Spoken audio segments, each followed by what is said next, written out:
Good afternoon, Barry. So here we are chatting about TABOR again, which is unfortunate because usually the reason for the discussion is somebody's trying to gut it. What can we do to save it? And as we discussed last time, we need to strengthen it. What can we do to do that? Well, I've been thinking a lot about countries, governments that have success in addressing the debt crisis. And I'd like to talk a little bit about some success and how we might pursue this debt crisis in a successful way. The most successful country is Switzerland. And Switzerland has a debt brake. The debt brake is a constitutional amendment that caps the growth of government spending and requires the government to balance the budget over the business cycle. And they've reduced debt as a share of GDP in half over the last few decades. And this was passed through a citizen initiative several decades ago. And I think it is the most successful fiscal rule for constraining debt. We also have, of course, in this country, states like Colorado, where TABOR was enacted as a constitutional amendment that also caps the growth of government spending and requires the government to balance the budget. And Colorado's also done a pretty good job of limiting the growth of debt. So what I would argue is that the success of these examples is direct democracy. Let the citizens decide how much taxes and spending they're willing to the government to incur. And I work with a foundation, the Prosperity for Us Foundation, that is about to launch a new petition drive in the country, in every state, and to enact this type of debt limit, this type of a TABOR type limit. And the good news is that we have a new technology to do this, digital signatures. We have designed this technology using blockchain technology so that citizens can sign petitions and vote on petitions digitally rather than wet signatures. Now, if you want to sign a petition, you have to stand with a petition gatherer and go through the petition. It's very cumbersome and expensive. The new technology we'll be using cuts the cost per petition from $15 to less than $2. In a state like Colorado, we can conduct a campaign for $1 million that now costs $3 million. So we are launching this petition drive in every state to enact a number of constitutional amendments to get government back in control, the most important of which is a TABOR type limit, where government has to, the growth of government spending is capped at the rate of growth of population and inflation. And citizens, you have to have citizen approval if you want to raise taxes or issue more debt. So I think that this is a breakthrough. This could literally launch a new era of direct democracy in this country. And it's really important because politicians have made the petition process, direct democracy, more difficult. They require more signatures, more time. They put technical constraints on the petition process, and sometimes they just ignore them or don't even pay attention to them. That's what's happened at the national level. Citizens have been petitioning for a balanced budget amendment to the Constitution for more than a century. And it's gotten nowhere because the Congress does nothing. They don't even record and count the ballots. We found that in 1979, more than 2/3 of the states had submitted these petitions to balance the budget. Congress never counted them, never recorded them, which is their constitutional duty. So in that case, we may end up taking that to the Supreme Court.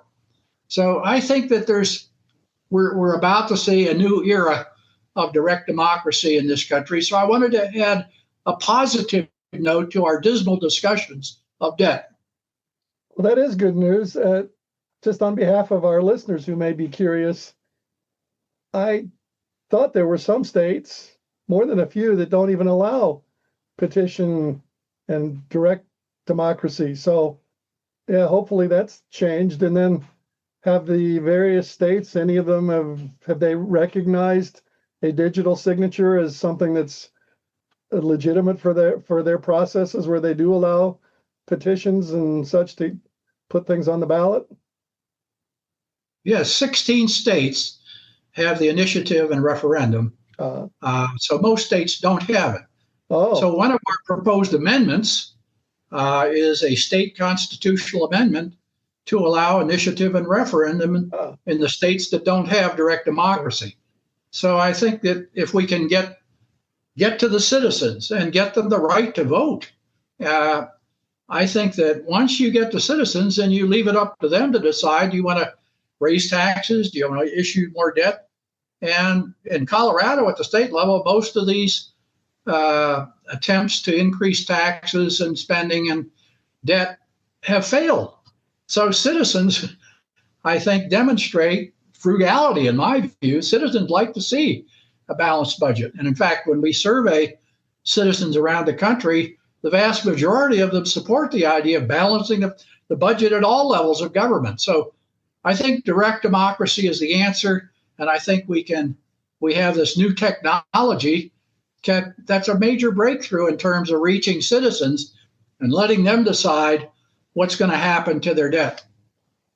Well, let's hope that our viewers support the signature petition process in their states and lean on their representatives to allow that. And then there's the petition to allow initiative and referendum, which is kind of bizarre.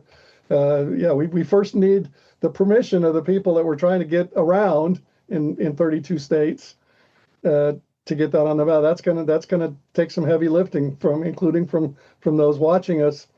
And that being said, one of the things that we here at the Institute for Objective Policy Assessment are about is civil informed disagreement on things, to highlight them, and in this case also to publicize them. So we would welcome anybody that would like to push back on our initiative process by saying, states shouldn't have it, or that's more likely to increase government spending, or whatever argument that they might want to have.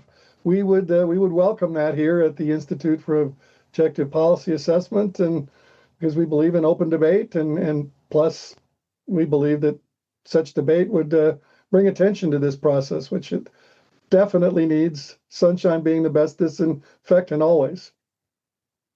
Well, and I think direct democracy is crucial for that. With direct democracy, you get these issues not floating through the legislature or stuck in the legislature. Lots of times, citizen petitions can address issues that legislatures are not even willing to consider. This goes clear back to the 19th century when the petition process eliminated slavery.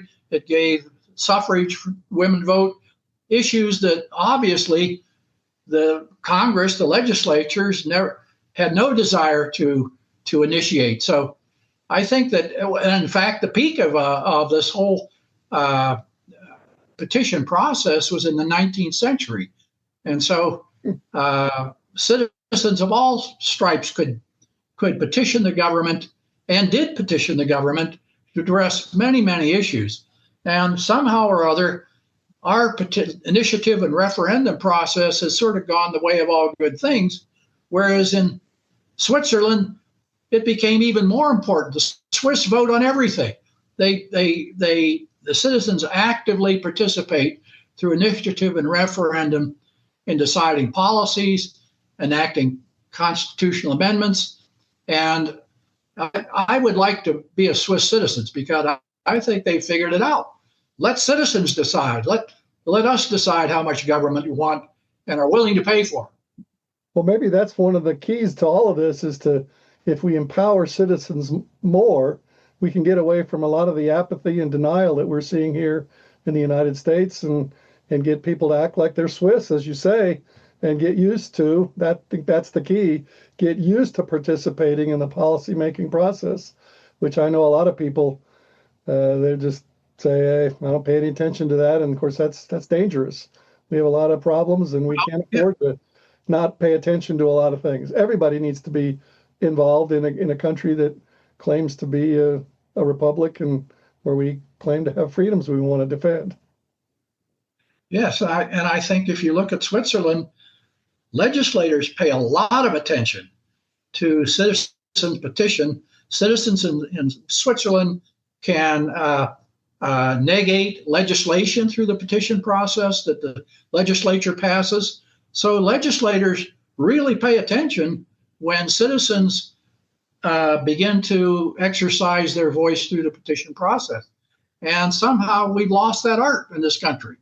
And for a century, the Swiss citizens have been refining and they become more confident in allowing citizens and having citizens decide policy issues and make constitutional amendments.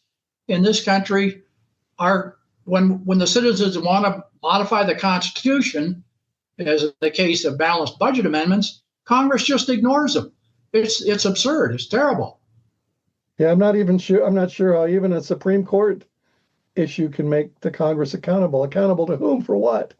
If people keep reelecting them, how can you convict and or punish or compel 535 people? But we'll have to leave that for another time and date.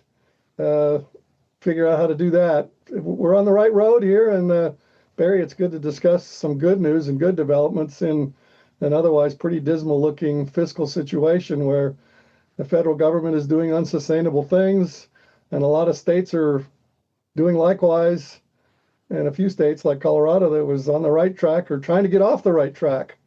Let's hope we can call this an inflection point where we bounce in the right direction. Yes, and I think I want our listeners or watchers to know that we have a very positive, optimistic outlook for the future of this country if we just do the right thing with the rules. So, as you say, we'll come back and revisit some of these questions. Absolutely, yeah. In that light, I'd like to recommend a book from former board member Larry Siegel, Fewer, Richer, and Greener. Talk about an outlook that's unbelievably positive if we don't screw it up through the political process. That book describes it. And of course, then there's our book on the fiscal policies. Oh, we'll hold it up next time. The Fiscal Cliff. Yeah, the Fiscal Cliff. I was trying to. Yeah, that's a book that's timeless. Everything that's in it keeps getting kicked down the road a little further, but it still tells us that we're in, as the first George Bush would have said, we're in deep doo-doo.